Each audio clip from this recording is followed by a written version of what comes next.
दीदी ऐसा लगता है कि पहले से आपको जो माहौल मिला वो इतना इनोवेटिव मिला कि जो नियम है कि 1 साल में 1 साल रहना है वो जरूरी नहीं है। बिल्कुल नहीं। पहले खंडन हुआ, हाँ एजुकेशन डिपार्टमेंट ने कबूल नहीं किया पहले। हाँ तो फिर पिताजी एजुकेशन इंस्पेक्टर से मिले, हाँ। भाई एजुकेशन का मतलब क्या है।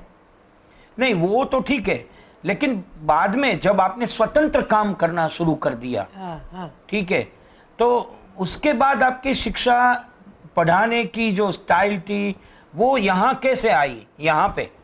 क्योंकि आप वहाँ से उदयपुर कानपुर होके कंडला आई, हाँ जी। क्या हुआ, कैसे आना हुआ? उधर भाई प्रताप, जब भाई प्रताप ने इधर ये टाउन बनाना, नगर निर्माण का काम शुरू कर दिया, करीबन 50-60 घर आए थे केवल फैमिलीज। तो इतने उन्होंने ही? पहले पूछा ना कि शिक्षा का क्या होगा बच्चों का, बोला वो हमने कर दिया है, वो हमने कर दिया है। तो मुझे एकदम आदमी दो भेजे, भाई भाई के साथ नहीं आए कदाचित के पिताजी ज़्यादा थे। पहले दिनों में ऐसा था ना कि भाइयों से हम कम बोलते थे, हाँ मर्द लोग से कम। तो बहन को भी भेजा उनको, तो उनको कानपुर से लेके आओ। कानपुर वाले छोड़ेंगे नहीं, मगर उनको विनय करना कि हमारा वो भी सिंधी का ऐसे। तो उधर तो बहुत सारे सिंधी होंगे, इधर तो कुछ इन्हे गिने फैमिलीज हैं। तो greater good of greater number, ज़्यादा आदमी की ज़्यादा भलाई होनी चाहिए, तो उधर इनको इजाज़त दे दो। तो उन्होंने दे दिया, मगर बोला कि आपकी जो नेक्स्ट है उसको तैयार करके जाओ 15 दिन में या 1 महीने में। तो मैंने कहा मैं 7 दिन में तैयार करूँगी। तो 7 दिन में तैयार करके उनको ये करने का है, कोर्स वगैरह जैसे देखा है पढ़ाई का, और नेचुरल वे में पढ़ाओ, ये पढ़ाओ, शौक़ पैदा करो पढ़ाने का। और फिर मैं इनके साथ ही ठहरे तब तक। अच्छा। हाँ, आपको लेके जाना है, क्योंकि कंडला तक पहुंचना आसान नहीं है, नहीं है। नौलखी में ठहरना पड़ेगा, ये करना पड़ेगा। तो इनको मालूम था कि हमारे पिताजी भी सभी ऑर्थोडॉक्स विचारों के थे। हाँ हाँ। तंग नहीं बोलूं, मगर बहुत। तो एक भाई के साथ मुझे इजाज़त नहीं देंगे, तो एक बहन को भी साथ में लेके आया था। अच्छा। ये आपके साथ रहेगी और आपको अभी सीधा कंडला चलना है। नौलखी में हम ठहरेंगे, नौलखी से फिर लॉन्च आएगी, लॉन्च में क्योंकि और कोई रास्ता नहीं है कंडला में चलने का, तो लॉन्च आएगी, लॉन्च में चलेंगे। वो विशेष लॉन्च 2 चलती थी। तो फिर मैं आ गई। तो पहले भाई प्रताप जो निर्माता हैं इस नगर के, उनके पास लेके गए, बताया कि उनके पास। तो मैं पहले तो अंदर में डर रही थी कि इतने बड़े आदमी जिन्होंने नगर बनाने का काम किया है कैसा होगा।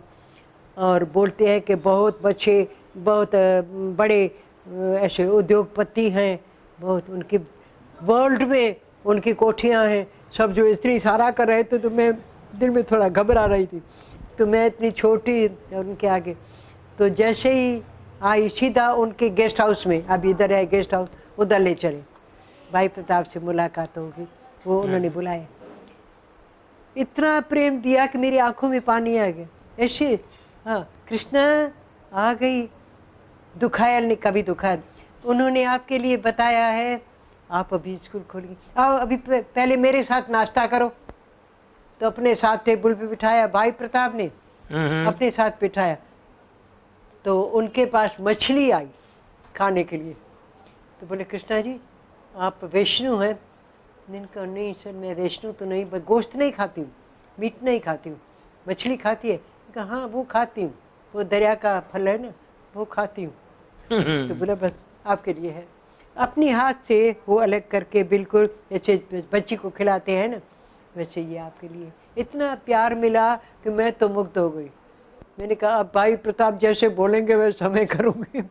अपने साथ बिठाया है, ये किया, अपना घर में ले चले कि ये आपके लिए मकान बनाया है, 2 बिस्तर रखे हैं, 2 ये सब बताया, कुर्सी है, मेज, और भी आपको कुछ चाहिए, एक मटका पानी का है।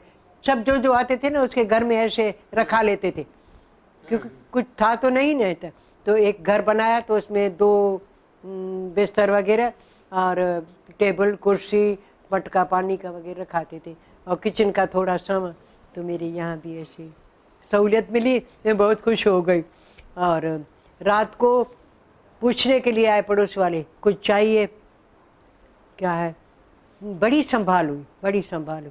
और फिर 15 दिन के बाद मुझे भाई ने बुलाया, बोला अभी जैसे आपकी संभाल है ऐसे लोग आते जाएंगे, फैमिली तो आती जाएंगी, और आप अपनी पूरी एक टीम तैयार करो स्कूल की, जिनका पहले काम ये होगा कि घरों में जाकर, जैसे नया घर आया पहले आपको जाना है, 2 दिन पहले उसके घर में मटका पानी का, झाड़ू, देखा भाई बहुत सब ज़रूरी चीज़ें पहले हैं।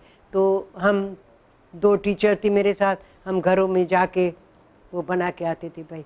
2 दिन के बाद इधर आएंगे रहने के लिए, कोई सब ठीक है। और फिर जिस दिन उनका आना होता है तो ग्रीट करने के लिए जाते, ग्रीट कर, वेलकम, बहुत अच्छा हुआ आप आए, और हमारा नया नगर हम बना रहे हैं, हमारा ये शर्फ हमको मिल रहा है, एक नई चीज़। तो सभी को इस तरह से उत्साहित करते थे। भाई ने हमको उत्साहित किया और हमने औरों को किया। और बाद में उनको बोलते थे कि आपको शिक्षा के लिए आना है, जो आता था उसकी पढ़ाई भी आपने शुरू कर दी? बिल्कुल, एकदम पहले दिन ही जैसे आई ना, तो फर्श भुज का कलेक्टर था, तब दिनों में कलेक्टर था, तो उसकी वाइफ, नाम अभी मैं भूल गई हूँ, तो वो वाइफ के साथ आया और बोला, नमस्कार करके बोला कि आप इधर स्कूल शुरू करने वाली, आज ही खोले? बोला, मैंने कहा हाँ, मैं एवर रेडी, स्काउट का मत आया, गर्ल गाइड का मत आया, मैं गर्ल गाइड में हूँ और आज ही खोलने का है, भले। तो बोला कुछ नहीं, मुझे कुछ नहीं, क्या चाहिए? कुछ नहीं चाहिए मुझे, किताब भी नहीं चाहिए और डेस्क भी नहीं चाहिए, कुछ नहीं चाहिए, केवल बच्चे चाहिए। तो घर तो ऐसे नज़दीक नज़दीक में थे ना, शहर ही क्या था, तो घरों में जाके भाई बच्चों को पढ़ाना है, तो इस उम्र जो भी हैं छोटे बड़े, मैंने कहा किसी उम्र के भी आ जाए, कोई बात नहीं है, 6 साल से लेके 5 साल से लेके भले 13 साल तक कौन, तो मुझे कुछ फ़र्क नहीं पड़ेगा। उनको पहले लिखे, पहले कविताएं पढ़ेंगे, कविताएं करेंगे, ये बैत बोलते थे, बैत। तो आप बैठने के लिए कोई बैठने के लिए मट्टी तो है ना, मट्टी में सब बैठेंगे। अच्छा। मेरे पिताजी के ऐसे विचार थे ना, वो पड़े थे मेरे दिल और दिमाग में, तो मट्टी के साथ ही तो थोड़ा सा उधर बैठे, और 13 बच्चे मुझे याद है, 13। तो मुझे गुरु नानक का 13 याद आया, 13 सब 13। और फिर जब बुलाया कि अभी ये बंगले का नंबर है 13, इस बंगले, हाँ, तो बिल्कुल सुनसान था, कच्चा था, मैंगलो टाइल्स थे, बहुत ऐसे लग रहा था जैसे बहुत कच्चा था, दीवारें भी कच्ची। इधर आया तो उसका नंबर देखा 13, और तीसरी भी बात कोई थी याद अभी नहीं थे, 3 ऐसे थे, 13। तो मैंने भी गुरु नानक की बात याद की कि सब 13 है, सब 13, मैं कुछ नहीं हूँ, सब 13 है, सब 13। तो उधर से शुरू कर दी, और फिर उधर ही मकान बनाना, उधर ही वो स्कूल का मैदान था, बनाना शुरू हो गया। दूसरे दिन भाई का काम यूँ झपट में होता था, आज बोला कल होना है, तभी तो ऐसा हो सके ना, बोलो कल से काम शुरू हो जाएगा और 15 दिन में आपको पूरा स्कूल मिलेगा, 6 कमरे और ऑफिस और एक क्लर्क के ऑफिस, ये सब मिलेगा। और बराबर मिल गया। तब तक मैं बाहर मैदान पे फर्श बिछा के, फराश बिछा के क्लास चलाते, मगर बहुत मज़ा आया था, क्योंकि उस समय अपनी ताकत पड़ी दिल की कि हम भी कुछ कर सकते हैं, हम भी कुछ। और पिताजी के ऐसे मेरे ऊपर संस्कार थे कि खुद को करना है, औरों पर भरोसा नहीं, आत्मनिर्भरता, खुद पर भरोसा। तो ये पिताजी के और माताजी के संस्कार मेरे ऊपर बहुत पड़े, और भाग्यवान हूँ कि ऐसे माता पिता के घर में जन्म मैंने लिया, और ऐसे दुखाल जी जैसे गुरु मिले। उनका परिचय कैसे हुआ? किसका? दुखाल जी का। दुखाल जी तो मुझे कानपुर से लेने के लिए आए, वो लेने आए, वो छोड़ने के लिए तैयार नहीं थे। जहाँ पर कानपुर में मैंने एक किया था ना, एक उधर के लोकल आदमियों का स्कूल था, विद्या भवन, वो छोड़ने के लिए तैयार नहीं थे। सेक्रेटरी बोले, तो वहाँ से दुखियाल जी वहाँ से आपको यहाँ, हाँ, दुखियाल जी लेके आए। हाँ, दुखियाल जी लेके आए। वो ठहरा कि मैं तब तक ठहरता हूँ। बोला इधर कहाँ ठहरेंगे, ये तो लेडीज का है, नारीशाला है, इधर कैसे ठहरेंगे? तो बोला जहाँ पर भी ठहराओ मैं ठहरूंगा, मगर मुझे ये वरांडा है ना, ये लेडीज़ का दरवाज़ा बंद कर देना, मुझे वरांडे में सुला देना, मैं रात सोऊंगा, सुबह को तो इनको लेके जाऊंगा, सब चलेंगे तो इनको लेके जाऊंगा।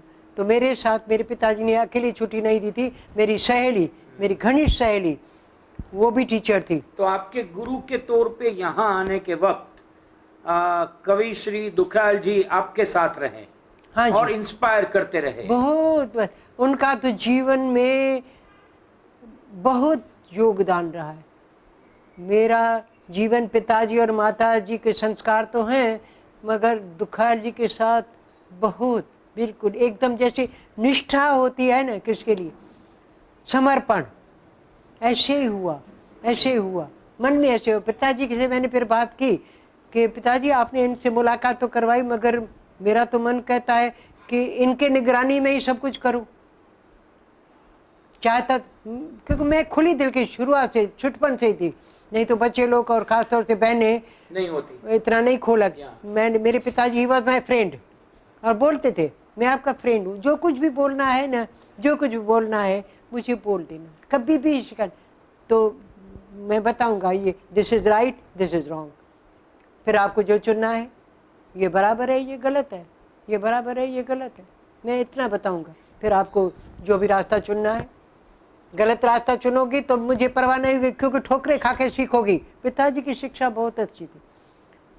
तो आपका जीवन यहाँ आके वो भाई प्रताप जी ने आपको सहूलियत दे दी, सहूलियत सब, और यहाँ तक रेडियो नहीं था उनमें, रेडियो खास बुला के घर में दे दिया कि एंटरटेनमेंट तो आपको चाहिए ना। उस दिन तो ये टीवी भी वगैरह और कनेक्शन ये था नहीं था, कुछ भी नहीं था, तो बम्बई से वो रेडियो लगा, और भी भाई जितना है, क्योंकि आप इतना काम करेगी तो आपको एंटरटेनमेंट तो चाहिए ना। और शाम को गाड़ी भेजते थे, जीप, उन दिनों में जीप, तो इसमें आप और आपके जिनसे भी आए भाई बहन, अगर भाई भी हो तो हमें एतराज़ नहीं है, आपको अगर एतराज़ नहीं तो भाइयों को लेके जाके, यहाँ के जो शिनाई लेक है, इधर शिनाई लेक है, वीरी चश्मे है, वीरी स्प्रिंग्स है, इधर जो भी देखने जैसी चीज़ें हैं, वहाँ पर शाम के लिए हवाखोरी के लिए वहाँ जीप में जाओ। तो भाई प्रताप ने बहुत सहूलतें दी मुझे, वो जो कुछ खाने की पीने की, और जो कोई मेहमान आ जाए ना, भाई आज ये कौन आई थे, जिसका स्कूल का उद्घाटन हमने किया, कौन था प्राइम मिनिस्टर, जवाहरलाल जी, जवाहरलाल जी, तब इन सब 52 में इधर आए, तो उनको गार्ड ऑफ ऑनर देते हैं, गार्ड ऑफ ऑनर दिया, तो गार्ड ऑफ ऑनर के अंदर ये जवाहरलाल जी और आप होंगे, और कोई नहीं होगा। अच्छा, हाँ हाँ, ये आपको सारा संभालना है। गांधी समाधि जहाँ पर बनाने का क्या है, वहाँ पर जवाहरलाल जी को ले जाएंगे, कोई नहीं चाहिए, खुद भी नहीं आए, दादा आप तो आए ना, बोले नहीं मेरा अधिकार नहीं है, आपने गांधी के इतने अपने सिंध में भी काम किया है, यहाँ उदयपुर में किया, आप योग्य हैं, मैं योग्य नहीं हूँ। मैंने कहा दादा आप नहीं आए, केवल हमारा है, फोटो में आप देखेंगे हमारे मिसलनीज में पंडित जी और मैं, फिर इंदिरा गांधी जब आई तब भी केवल इंदिरा जी और मैं। भाई प्रताप नीचे खड़े रहते थे और हमको बहुत मान दिया। मैं बोला मैं दादा योग्य नहीं हूँ, आप इतने बड़े महान, ये मैं तो एक छोटी टीचर की तरह ही हूँ। बोले नहीं आप हमारे गुरु हैं, मजाक में बोलते थे, आप हमारे गुरु हैं। हमको हिंदी आती है? नहीं आती है, हिंदुस्तानी और हिंदी नहीं आती है, आप तो राष्ट्रभाषा की कोविद परीक्षा भी पास कर दी है। मजाक करते थे। भाई का प्यार बहुत मिला। मैं डरती थी भाई, इतने बड़े आदमी, इतने धनी और इतने बड़े आदमी जिन्होंने शहर बनाने का से सोचा है, और हैदराबाद के लोग सिंध में बड़े गिने जाते थे, और हम लारकाना के ऐसे थे, भुट्टो के शहर के, हाँ वो जैसे पिछड़े हुए हैं, ऐसा माहौल था उधर। तो मेरे मन में भी वो तो असर था ना, भाई हम तो एक गांव के हैं, जैसे गामड़े के, और ये तो एक बड़े शहर के बिल्कुल। मगर भाई ने सब मिटा दिया प्यार करके, सब मेरा मिटा दिया। नहीं तो पहले जब मैं गई तब मुझे याद है वो दिन धड़क रही थी ऐसे कि भाई के पास कैसे बैठूंगी, तो भाई ने अपने साथ नाश्ता किया, मेरे साथ नाश्ता खाओ। नहीं, बाद में ये जो स्कूल जो बनाया यहाँ पे, उसका डेवलपमेंट कैसे हुआ? अभी तो बहुत बड़ा बन गया। जल्दी जल्दी हुआ, वेरी स्पीडी डेवलपमेंट। क्योंकि मैंने जब स्कूल उधर शुरू किया तो बोला कितने क्लास एकदम शुरू कर सकी। मैंने कहा जितने के बच्चों हों, 7वीं तक, प्राइमरी तक तो कर सकूंगी, 1 से 7वीं तक। शिक्षक, मैंने कहा 2 शिक्षक काफ़ी है, कोई बात नहीं, अच्छा, फिक्र मत करो, अलग अलग पढ़ाई तो शुरू होगी ना, बच्चे लोग स्कूल आना शुरू तो करेंगे। तो मैंने बोला पहले हमको 5-6 दिन दे दो, हम घरों में जाएं और लेके आएं कि कितने इस घर में बच्चे हैं, कौन कौन सी कक्षा के योग्य हैं, कोई इस घर में ये पहली के, ये दूसरी के, इस तरह ये डेटा लेके आए, पहले सब लेके आए और फिर हम आपके सामने रखेंगे, फिर बोलेंगे मुझे 2 शिक्षक चाहिए या 3 चाहिए, या अभी 2 हम काफ़ी है। तो 2 टीचर से, और बिना मकान के, मकान भी नहीं था, बाहर फराश भी थोड़े थे, न जैसे थे, कोई बात नहीं, मट्टी के साथ खेलने वाले हैं। तो मैंने बच्चों को भी चला, मट्टी में जाना है, मट्टी से मिलना है, मट्टी से खेलना है, मट्टी के पुतले हैं, इस तरह से मुझे याद है वो गीत, वो पहले उससे ही शुरू कर दिया। तो मट्टी से खेलेंगे, तो खेलों से पहले शुरू कर दिया। बाहर मैदान पे टीचर्स और हम वो खेलते थे और खेलते खेलते फिर भाई को बोला कि क्या शुरू करना है, अलिफ पे शुरू करना है कि क ख ग? बोला आप क्या चाहती हैं? मैंने कहा मैं तो बोलती हूँ अब भारत में आ गए क ख ग, भाषा तो हमारी रहेगी सिंधी, बोली सिंधी रहेगी, मगर अक्षर जो है ना, स्क्रिप्ट एक ही होना चाहिए सभी के लिए, नहीं तो हम एक दूसरे के नज़दीक कैसे आ सकेंगे? गुजराती गुजराती रहेंगे, पंजाबी पंजाबी रहेंगे, ऐसे कैसे होगा? वो सब लिपि तो एक होनी चाहिए ना।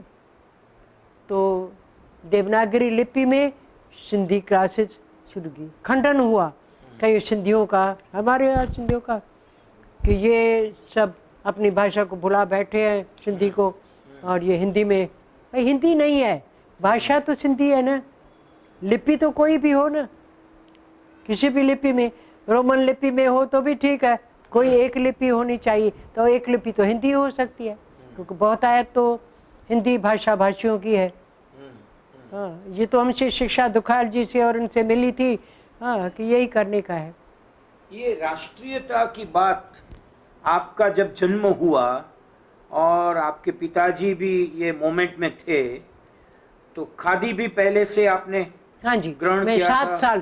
7 साल की थी करीब, याद है। हाँ। तो मेरे पास तो वो विलायत के कपड़े थे बहुत, क्योंकि इकलौती बेटी थी, तो बहुत बखमल होता है, वेलवेट। हाँ, उसके, और पश्मीना वगैरह, यानी बहुत महंगे आगेवान जापानी कपड़े थे, जापानी कपड़े उनके कपड़े थे। तो जैसे दुखार जी ने एक दिन प्रोग्राम ऐसे रखा, पिताजी को बोला कि आपके पड़ोस की गली बड़ी है, तो इधर हम बॉन फायर करेंगे, विलायती कपड़ों का जलाएंगे, विलायती कपड़ों को जलाएंगे, खादी पहनो, विलायती कपड़े, देशी पहनो, स्वदेशी की हमें आंदोलन चलाना है। तो हमारे पिताजी को ताक थी, इधर अपना घर था, बड़ा था, पूरी गली अपनी थी, बम्बानी फैमिली हमारी, पूरी गली। तो बोला इधर ही ये बॉन फायर होगी। तो सभी पड़ोस में बोल के आए कि जो विलायती कपड़े आपके पास हैं, जो भी देना चाहें, 1-2 जैसा भी, छोटा बड़ा दे दें। तो मैंने तो पूरा अपना जितना था ना, पजामा ये सब बहुत बढ़िया बखमल के वो दे दिए, आग में जले। और उस दिन दुखा जी ने बोला, सब बोले कि हम आज से स्वदेशी पहनेंगे। तो ये खादी के थान कंधों पे लेके ये दुखाल जी और उनके दोस्त आए थे। भेनर पायो खादी जाम, जीजल पायो खादी जाम, अहड़ो आहे रायो आम, जीजल पायो खादी जाम। तो मैंने खुद एक ताका छोटी दिया अपने ऊपर रखा, ये तो मेरा है, मैं कपड़े आज से बनवाऊंगी, आज से ही बनवाऊंगी। तो माता जी ने बोला कि ये कपड़े पहले के हैं, वो पुराने करो, तो मेरा आपको बनो। मैंने कहा नहीं, ये रहने दो, ये कौन पहनेगा, बेकार में ऐसा नहीं करो ना। तो 2-3 दिनों में मैं ऐसे बाथरूम में जाके, मम्मा ये फट गया। अच्छा, मुझे याद है अच्छी तरह से, मुझे ये भी याद है कि ढोंग किया था, मम्मा ये फट गया। अभी ये फेंक दो, ये फेंको। इसके बदले में मुझे खादी का बनवा दो। खादी कि दुखायल जी के पता नहीं क्यों पूर्वले जन्म का कुछ था, इतने संस्कार पड़े कि जैसे वो बोले वैसे करने का है। उन्होंने बोला है खादी पहनो, और गांधी जी इधर आएंगे, लेके आएंगे। दुखायल जी ने बोला गांधी जी को इधर लेके आएंगे, फिर गांधी जी को मैं प्रणाम कैसे करूंगी? तो हमारे लारकाना शहर में दुखायल जी गांधी जी को लेके आए थे। ज्ञान बाग, बाग भी याद है, उस बाग में लेके आए थे। बड़े धनी का बाग था, उनका अपना बड़ा बगीचा था, बड़ा बगीचा, अंदर बंगले थे, बगीचा था फ्रूट्स के। और ये वहाँ गांधी जी आए थे? वहाँ गांधी जी उनके घर में ही रहे। वो बम्बई में उनका चिकागो कंपनी सुनी होगी कभी, चिकागो कंपनी मोटवानी की, तो वो मोटवानी थे। तो मोटवानी ने अपने घर में गांधी जी का किया। तो मैं 7 साल की थी तब, पिताजी को और मुझे, दुखायल जी भी छोटा था बहुत, 14 साल 15-14 साल। तो वो हमको गांधी जी के पास नहीं, तो मुझे बोला कि गांधी जी के पास क्या लेके चलोगी, क्या लेके चलोगी? मैंने कुछ पैसे हैं, मैंने कहा मेरे खर्ची के हैं, मैं भंडारे में डाल के जाती हूँ। तो उस दिन भंडारा तोड़ा, मट्टी का भंडारा था उसमें, उससे पैसे जितने हुए वो थैली में बांध के और बुलाई। और कुछ? मैंने कहा और कुछ तो मेरे पास नहीं। तो मैं लेके गई। याद है मुझे गांधी जी के साथ मुलाकात, पिताजी, मैं और दुखायल जी। फिर दुखायल जी ने गांधी जी को बोला, गांधी जी टाइम देते थे 5 मिनट, वॉच रखी थी, 5 मिनट से ज़्यादा नहीं, 3 मिनट के जितना देते थे। तो हमें 5 मिनट दे दिया था, बात की। क्या चाहिए? मैं तो वो हिंदी आती भी नहीं थी पूरी, मुझे सिखाया था, केवल बोला गांधी जी से पूछना। तो मैंने कहा आप ये क्या करते हैं? चरखा चलाता हूँ। क्यों? क्यों? इससे गरीबों को रोजी मिलेगी। तो मैं भी चलाऊं? ये भी सिखाया था मुझे सब, ऐसे ऐसे प्रश्न पूछे। आप टकली टकली टकली टकली टकली, सूत खा तो टकली पे, पहले टकली पे खाते, टकली टकली टकली, अरे टकली लेके आओ, एक दे दो इसको, और कपास की पूनिया लेके आओ। मुझे उधर से सौगात मिली गांधी जी से। अच्छा। टकली और पूनिया, और सिखाया, बोला दुखायल जी सिखाएंगे। हाँ, इनको तो अभ्यास है ना, ये तो सिपाही हैं गांधी जी के, हमारे सिपाही हैं, तो ये सिपाही आपको दिखाएंगे, तैयार करेंगे। और सिपाही से अभी वो ये बनने वाले हैं कप्तान, अपने सिपाही तैयार करेंगे, लड़कियां लड़के सब तैयार करेंगे अपने आश्रम में। एक गांव में आश्रम खोला सिंध में, रत्तादेरो आश्रम। तो इस तरह से छुटपन में तो ही गांधी जी से मिलने का और उससे एक छोटा भेंट पाने का भी सौभाग्य आपको मिला है। बड़ा सौभाग्य। और खादी उस वक्त से आज तक खादी आपके साथ है। बिल्कुल शुद्ध खादी।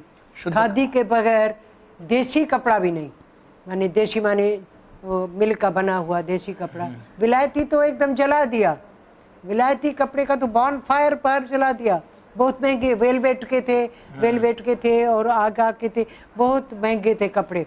वो बाहर से इटली से आते थे और बाहर से आते थे, तो वो तो जला दिए, गठड़ी बांध के। मैंने कहा भाभी ने बोला रखो, गरीबों को दे देंगे।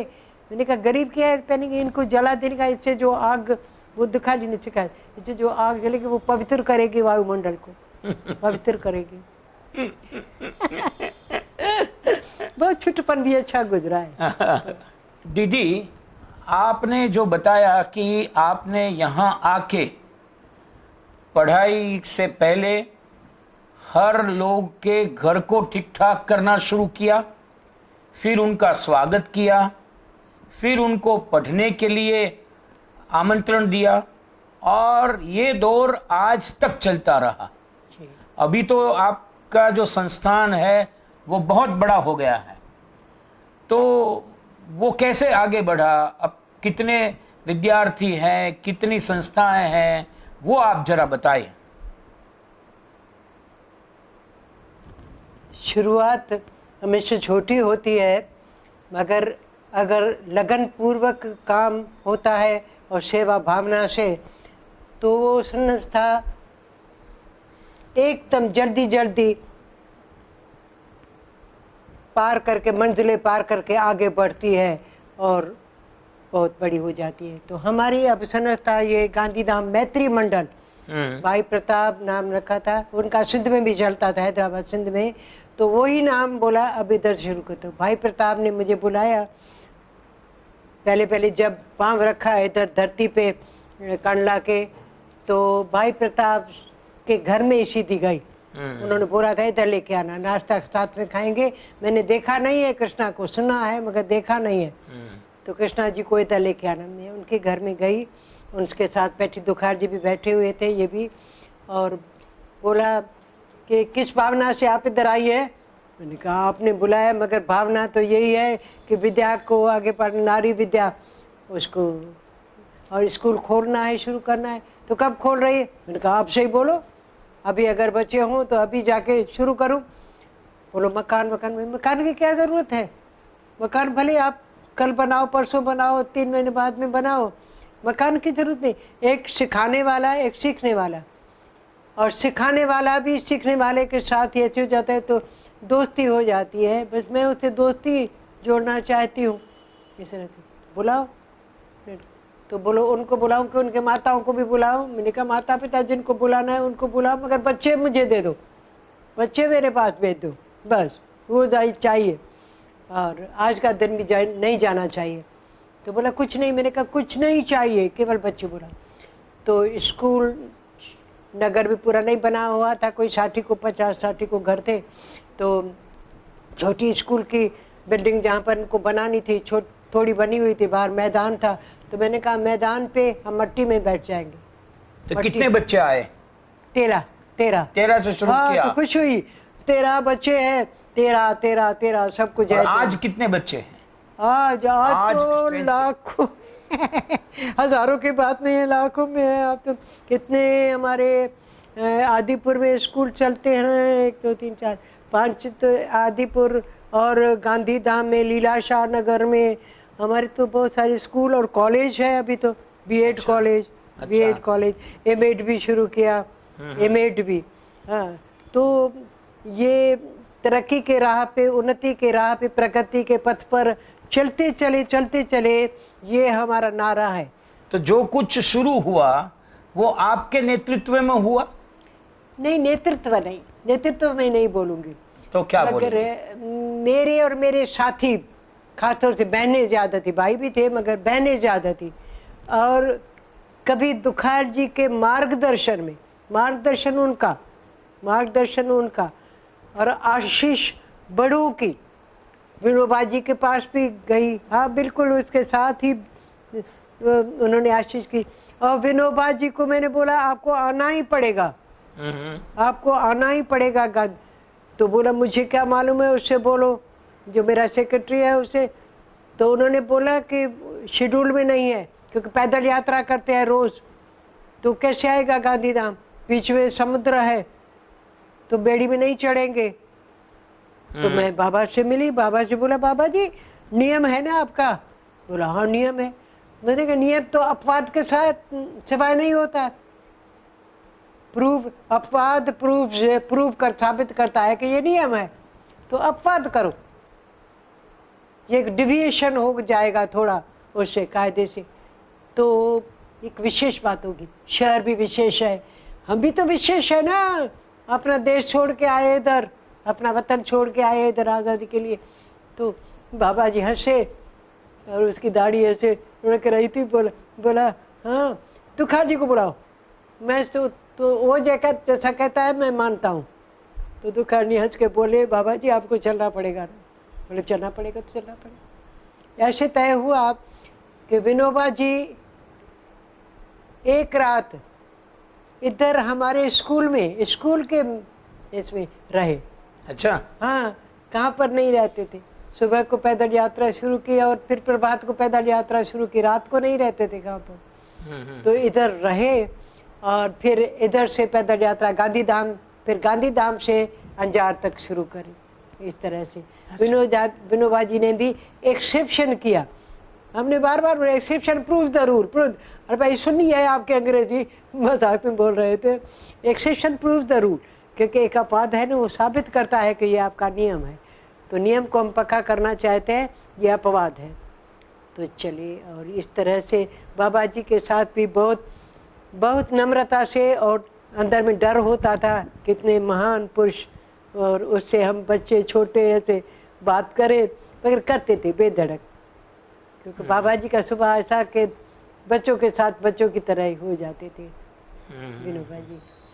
तो गांधी जी के साथ आपका 7 साल के थे तब मिलन हुआ। अब गांधी जी के साथ तो 5 मिनट बताया ना, हाँ, तो 7 मिनट। और विनोबा जी के साथ तो एक रात यहाँ वो ठहरे। हाँ जी, विनोबा जी के साथ तो उनके आश्रम में भी मैं गई हूँ, वहाँ पर, वहाँ उनके साथ भी, और इधर भी विनोबा जी के साथ तो डर लगता था, क्योंकि गांधी जैसे सरल नहीं थे, नहीं नहीं, बोलते कम थे, बिल्कुल डर लगता था विनोबा जी के साथ जाने का। और बहनों को, फिर जो बहनें उनके यहाँ रहती है ना, बहन पवनार आश्रम, तो उनकी 1-2 बहन को मैंने पकड़ लिया कि बाबा जी को बोल देना मैं उनसे मिलना चाहती हूँ, बिल्कुल मैं बैठूंगी उसके बाजू में, मेरा अधिकार है प्रेम भरा। और दुखार जी को कितना प्यार करते हैं, तो हमको क्यों नहीं प्यार करते हैं? दुखार जी को इतना प्यार करते तो हमको ऐसे होता है बिल्कुल कि उनको ज़्यादा क्यों करते हैं। तो इस तरह की। तो ये जो संस्था है, अभी तो कई स्कूल्स चल रहे हैं, बीएड कॉलेज हो गया, एमएड पोस्ट ग्रेजुएशन का चल रहा है। आपका एक्सपीरियंस दीदी कैसा है? शिक्षा में आपने जो शुरू किया था और आज जहां तक आप पहुंचे हैं, कैसा रहा ये पूरा एक्सपीरियंस, कैसा रहा? क्योंकि अभी तो फैसिलिटी बढ़ रही है, सगवड़ताएं बहुत ही ज्यादा हो रही है जी, लेकिन वो पढ़ाने का जो एक दिल से था वो अभी दिल से नहीं रहा है। हाँ, वही मैं आपसे जानना चाहता हूँ कि आपका अभिप्राय क्या है? What is your opinion about it? रहा है, जहाँ ऐसी भावना है, भावना बड़ी चीज़ है, और ख़ास तौर से एजुकेशन में तो भावना ही, कि दिमाग से ज़्यादा, दिमाग तो ज़रूर वो तो टीचर का, मगर दिमाग से ज़्यादा मैं बोलती हूँ दिल होना चाहिए। दिल और दिमाग का जब मेल होता है ना, तभी कोई भी कार्य या कोई भी सेवा का कुछ है वो आगे बढ़ता है, कुछ भी होता है। तो यहाँ पर हमने ऐसा किया कि जो कुछ करना है प्रेम से करना है, लगन से करना है, ऐसे औपचारिक रूप से फॉर्मली कुछ करना है, ऐसे उसमें हम बिलीव नहीं करते हैं। तो प्रेम हो तो आ जाओ, नहीं प्रेम हो तो बैठ जाओ उधर दूर। हाँ, प्रेम वाले चाहिए यहाँ। और मैं तो बिल्कुल, आई वॉज ओनली ग्रेजुएट, मैंने तो बीएड भी पास नहीं की थी बिल्कुल, मगर शिक्षा के साथ इतना ओत प्रोत थी, इतना प्रेम था कि शिक्षा ही जीवन है। शिक्षा से ही आदमी का जीवन बनता है सर, और समाज का उत्थान, देश का उत्थान सब शिक्षा से ही होता है। और दीदी, आपने ये एजुकेशन के अलावा और कई एक्टिविटीज में पार्टिसिपेट किया। आप स्काउट गाइड की भी कमिश्नर रही हैं जी, और आध्यात्मिक बातों में भी आपका पहले से लगाव रहा है। आप भी आज भी सत्संग से जुड़ी हुई है जी। जो ये नगर का विकास हो रहा है उसमें भी कई कमिटीज में आपने काम किया है सभी। हाँ, तो आप उसके बारे में थोड़ा बताएं। जैसे महिला मंडल है, हाँ जी, तो मेरे महिलाओं का तो मुख्य रहता है भाग, वो अगर सक्रिय हैं और सेवा भावना उनमें है तो समाज आगे बढ़ेगा। तो पहले तो महिला मंडल, दीदी निर्मला गजवानी बहन है, वो समाज कल्याण में थी भुज में, उनको बोला चलो ना गांधी धाम, इधर तो भुज में आपने शुरू किया, कई चले आएंगे, जो औपचारिक रूप से चल रहा है, मगर गांधी धाम नया नगर बन रहा है तो उसको खींच के लाए इधर, और उन्होंने भी बड़ी मदद की, और महिला मंडल उनकी कृपा शुरू हुआ, नारी शालाएँ शुरू की। हाँ, तो महिलाओं का बड़ा योगदान, क्योंकि बच्चों को संभालने वाली भी महिला, यहाँ तक कि अपने पति को संभालने, पिता को, पति को बड़े हैं भले ही, मगर संभालने वाली तो महिला ही है कई रूपों में।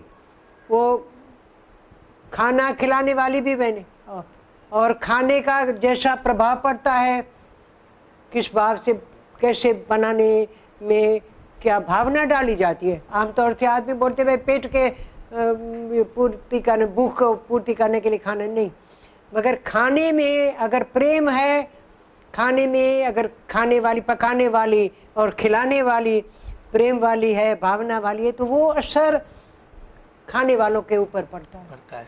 बनाने वाले के जो खाने बनाने वाले, उसका असर पड़ता है। आप स्काउट गाइड से भी जुड़ी हुई है? हाँ जी, गाइड में बहुत बहुत भाग रहा, बिल्कुल।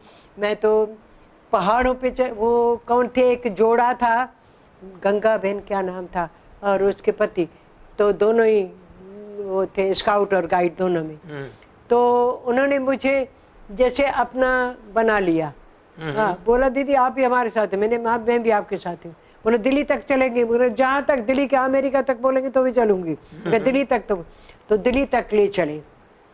और वहाँ पर जो गर्ल गाइड का हुआ, स्काउटिंग का हुआ, उसमें भी मैंने मुख्य पार्ट अदा किया।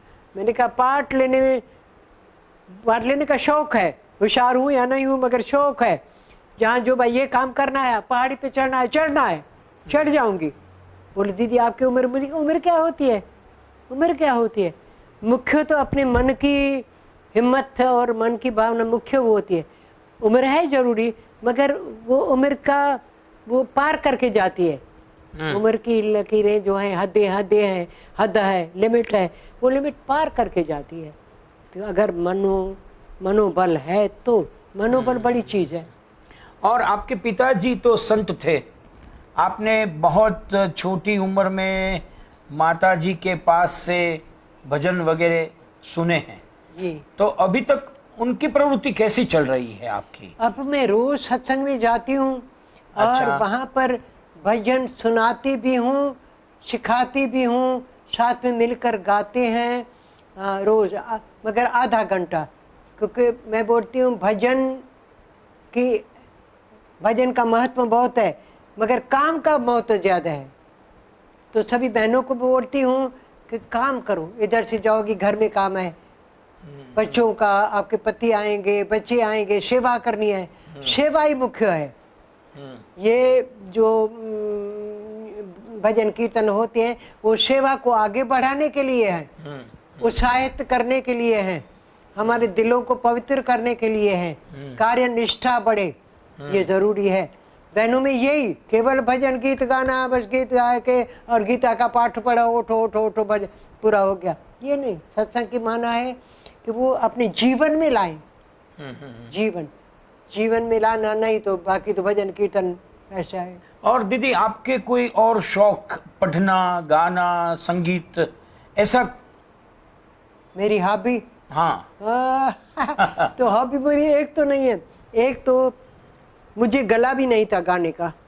मैंने किसे वो चेक करवाया और मेरे बोलो गा के गाओ तो मैं देखूं, तो हंसे। मैंने कहा क्यों? मैंने कहा इतना गला तो आप उसका सुरीला इतना नहीं। सच बताऊं आपको, मैंने कहा कैसे बन सकेगा? मुझे शौक तो बहुत है गाने का, शौक तो बहुत है, और बोलते हैं कि शौक बड़ा उस्ताद है, शौक बड़ा शिक्षक है, तो मेरे पास शौक है, मैं गाना सीखूंगी।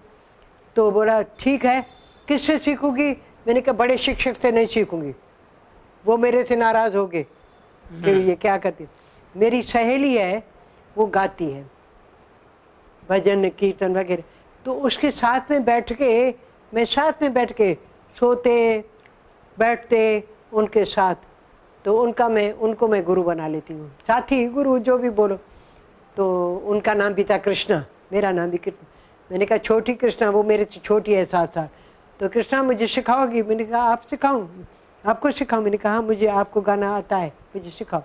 तो उससे ऐसे सोते बैठते बैठते वो गाना शुरू कर दिया मैंने, भजन।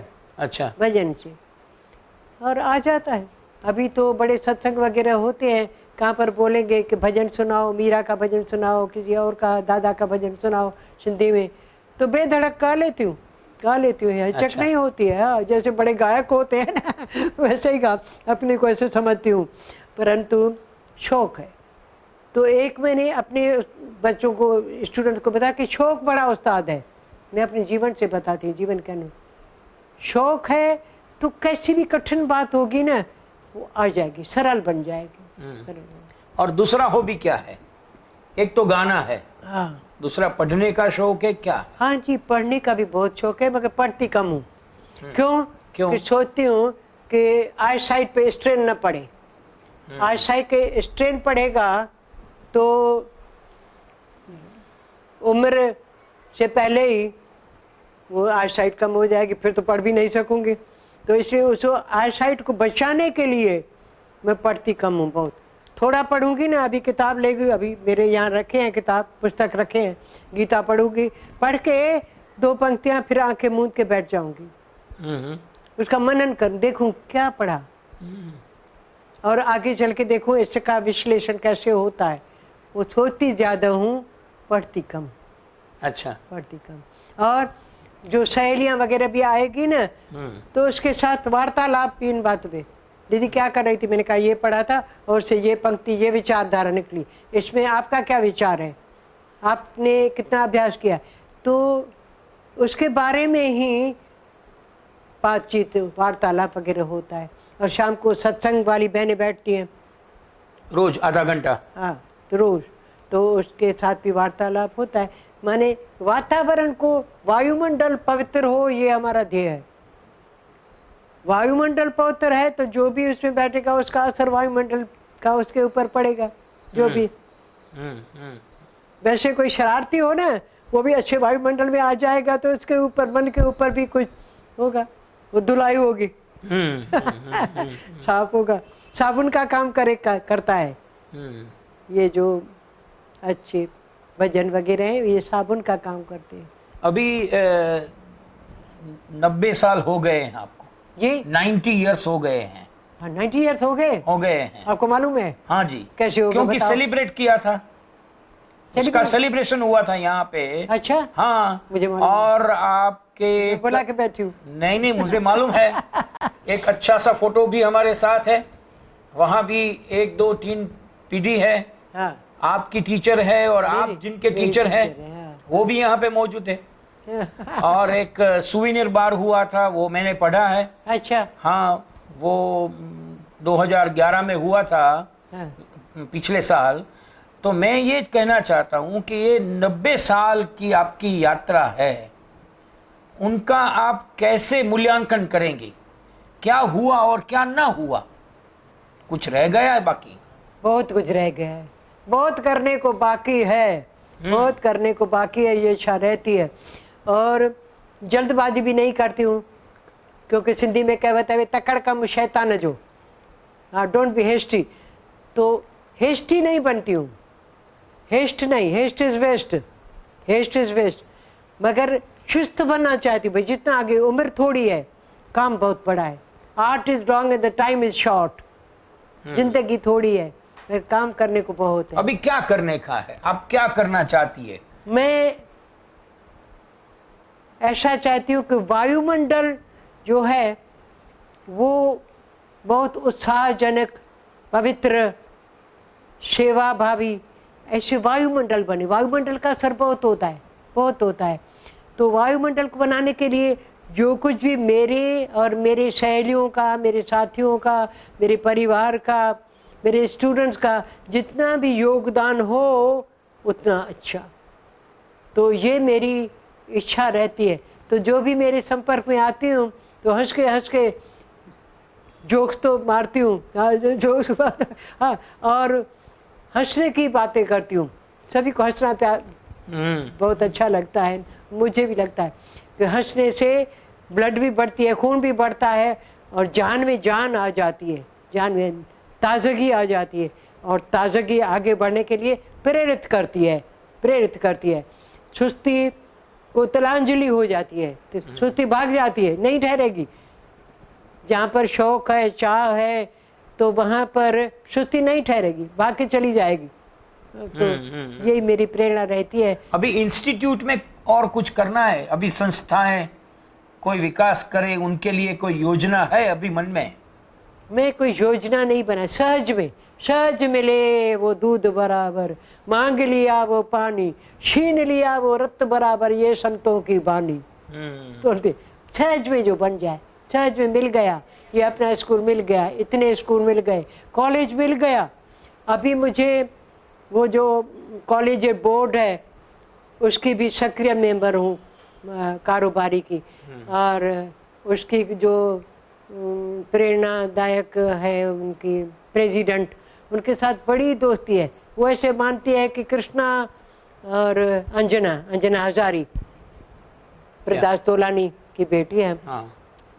तो एक ये कल भी बैठी थी मेरे साथ, हम मिलते ही रहते हैं और आगे बढ़ने के लिए क्या क्या करना है वो सोचते हैं। ये जो बीएड कॉलेज है आपका, हाँ। वो दादा दुखयाल के स्मृति में आपने बनाया है? जी। वो कौन से अवार्ड में से बना? कौन से? उनको कोई अवार्ड डिक्लेयर हुआ था? हाँ जी, अवार्ड तो हुआ ना, मिलेनियम अवार्ड। हाँ हाँ, मिलेनियम अवार्ड दिल्ली में हम गए थे, मैं भी उनके साथ गई थी। हाँ जी। दोनों को बुलाया था, मुझे भी इनविटेशन थी, क्योंकि हाँ। उनसे पूछा गया था कि आपको एक साथी लेके आना है, तो बोला कृष्णा जी। तो मैं भी उनके साथ गई थी। 11 लाख रुपए का? जी, 11 लाख रुपए का, 11 lakhs of rupees। 11 लाख ही। एक पाई भी अपने पास नहीं रखी और मैत्री मंडल को दे दी कि विद्या के बढ़ाई के लिए, विद्या के उन्नति के लिए, विद्यार्थियों के लिए। और उसके बाद बीएड कॉलेज शुरू किया? उसके बाद एकदम उन्होंने उधर ही फैसला कर दिया मैनेजमेंट ने कि ये दादा के नाम पे ही कॉलेज होगा, उधर ही फैसला कर दिया। अच्छा। हाँ, कि ये कॉलेज होगा, कि दादा को विद्या बढ़ाने का, विद्या की क्षमता बढ़ाने का इतना शौक है, तो ये काम मिलाएंगे। और उसके साथ जैसे 11 लाख दादा के मिले, तो औरों ने भी अपने वित्त के अनुसार दे दिया कि दादा का इतना है तो हमारा भी कुछ योगदान होना चाहिए। कुणका हम सिंधी में बड़े कणे कणे हमारे भी होने चाहिए। तो सबने अपने एक इधर सभा थी, सभा में सब दे दिया और उससे ये कॉलेज बढ़ाए यहाँ तक, बीएड और एमएड का भी सोच रहे हैं। दीदी, ऐसा हुआ कि आप बहुत छोटी उम्र में जब पढ़ रही थी तब पढ़ाने लगी थी, बीएड नहीं हुई तब टीचर बन गई थी जी, प्रिंसिपल भी कई साल तक रही जी, और निवृत्ति के बाद आपने संस्था में योगदान दिया जी।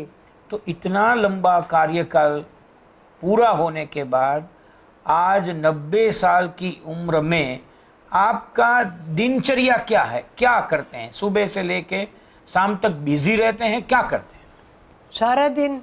कैसे? शांत में रहती हूँ। सुबह को तो सवेरे उठती हूँ, 4 बजे आँख खुलती है, 4:30 बजे खड़ी होती हूँ और 5 बजे अपने कार्य को लग जाती हूँ। तो और भजन वगैरह गाती हूँ ताकि और भी उठे। जो ज़बरदस्ती तो नहीं उठाऊंगी कि उठो, मगर भजन गाती हूँ तो भजन के स्वर में होती है। चाय की आदत है तो चाय चाहिए मुझे, तो कोई तो पिलाने वाला बनाने वाला हो ना। तो आहिस्ते आहिस्ते प्रेम से, ज़बरदस्ती नहीं उठाती हूँ। बोलते आप भले सो जाओ, मुझे चाय पिला के आप सो जाओ। तो मेरी साथन एक रहती है, सेवाधारण है, मगर बहुत प्रेमिन है, तो वो मेरे लिए वैसे तो अकेली ही रहती हूँ। हाँ, घर फैमिली मेंबर्स हैं, भाई हैं, भतीजे हैं, भाभी हैं, सब हैं, अलग अलग घरों में रहते हैं। मैंने बोला आप अपनी आज़ादी, मैं अपनी आज़ाद रहूँगी, मेरा प्रोग्राम अपना रहता है, आप उसमें उलझ जाएंगे।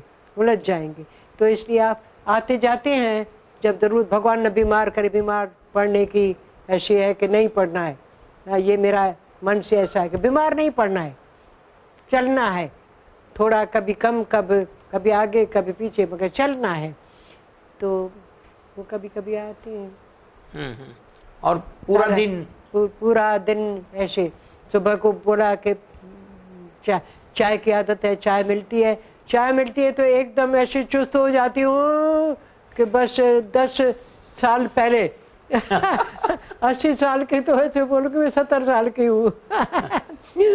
तो शुरू से ये चाय का 1 कप चाहिए सुबह को, ये आदत है।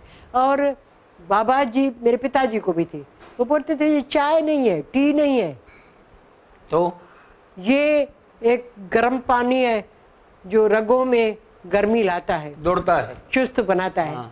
तो चाय मैं इसी विचार से पीता हूँ कि मुझे चुस्त बनाए, एकदम खड़े सुजाग हो जाऊं, आँख खुले और अपने कार्य में लग जाऊं। और बाद में स्कूल पे जाते हैं क्या? स्कूल में या संस्था में कहीं पे जाती है दिन? हाँ जी, फिर तैयार होके घर की सेवा बेवा पूरी करके, घर की भी सेवा करती हूँ। पहले तो झाड़ू भी खुद लगाती थी। हाँ, मैंने बोला ये एक नम्रता का भाव तब आएगा जब हम थोड़ा सर को झुकाएंगे। और सफाई तो एक भावना रहती थी, तो खुद झाड़ू, वो पसीना निकलता था तो मैं बोलती हूँ ये निकलती है जो भी गलाजत है, बदन भी साफ। तो इसलिए सब हैरान होते थे, पेरेंट्स वगैरह आए मिलने के लिए, अरे दीदी आपके इतने स्कूल कॉलेज पढ़ी, इतनी आप झाड़ू लगाती हैं। मैंने कहा कि झाड़ू लगाना बहुत उत्तम कार्य है, झाड़ू लगाना, सफाई करना, मन की भी सफाई होती है। जैसे झाड़ू लगाती हूँ, बोलती हूँ ये केवल फर्श नहीं साफ कर रही हूँ, अपने मन को भी साफ कर रही हूँ इस कार्य से। तो ऐसी भावना से अगर करेंगे सब लोग तो ऐसे नहीं, कई औरतें ऐसे मानती हूँ कि ये बोर्डम है, ये बोझ है, झाड़ू लगाना, पोंछा लगाना, ये क्या हमारा काम थोड़ा ही है, ये तो नौकरानी करेगी। तो मैं शिव के पक्ष में नहीं। कि आपने पूरा समय, मैं कहूँ पूरे जोश के साथ आपने हमारे साथ बिताया है, तो I am very much grateful to you on behalf of Gujarat Vidyapith. तो गुजरात विद्यापीठ की ओर से मैं आपका शुक्रगुजार हूँ, और मैं चाहता हूँ कि आपका जब शतक हो जाए, 100 years, तब हम फिर से यहाँ आएंगे और आपसे एक बहुत लंबा सा नहीं, ये आशीष संवाद करना कि जितने पल बीते अच्छे बीते, सेहत भी अच्छी हो और मन की स्थिति भी अच्छी हो, मन और तन दोनों। बाकी ज़्यादा रहने से उम्र से नहीं होता है, जितनी उम्र हो, भले 100 भी बने, 100 से ज़्यादा भी बने, कोई परवाह नहीं है मुझे। जितना ज़्यादा रहूँगी उतना ज़्यादा प्रेम होगा सभी के साथ। तो प्रेम ही जीवन है, प्रेम ही जीवन है। प्रेम की प्रेरणा जो होती है ना, सबसे उत्तम है प्रेम की प्रेरणा, वही चलाती है जीवन को।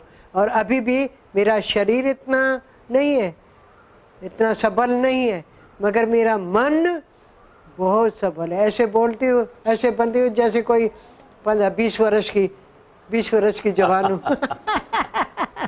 So nice. नमस्कार, बहुत बहुत आभार।